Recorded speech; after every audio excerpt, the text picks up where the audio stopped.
Affairs, News Headlines 14th November 2024.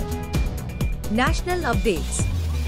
PM Modi to visit Nigeria, Brazil and Ghana from 16th November. The Ministry of Mines today signed an agreement with the International Energy Agency on cooperation in the area of critical minerals.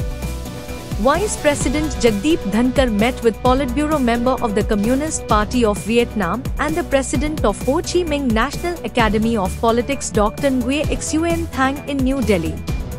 CCPA issues guidelines for prevention of misleading advertisement in coaching sector. Indian Navy to conduct 4th Coastal Defence Exercise, see Vigil 24, from 21st to 22nd November.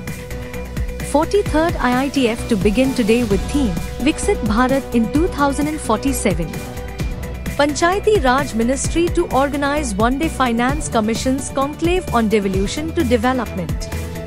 Prime Minister Narendra Modi today dedicated 18 Pradhan Mantri Bharatiya Jan Aushadhi Kendras at various railway stations across the country. India's fish production rises from 96 to 176 lakh tons in a decade. External Affairs Minister Dr. Jaishankar has expressed deep concern over the ongoing situation in West Asia, particularly the conflict in Gaza. Speaking about India's position, he said it has been consistent and principled, condemning acts of terrorism and hostage-taking.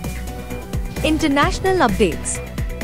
The second edition of Brands of India, organized by the Clothing Manufacturers Association of India, has gathered over 150 Indian apparel brands and white label manufacturers at the Dubai World Trade Center.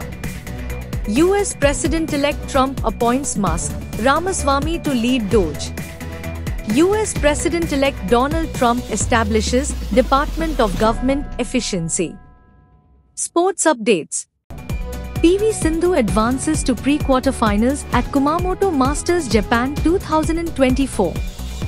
India to face South Africa in 3rd T20I at Centurion. Joshna Chinnappa advances to quarterfinals of Monte Carlo Classic 2024. Thank you. Have a nice day ahead. Like, share and subscribe our channel.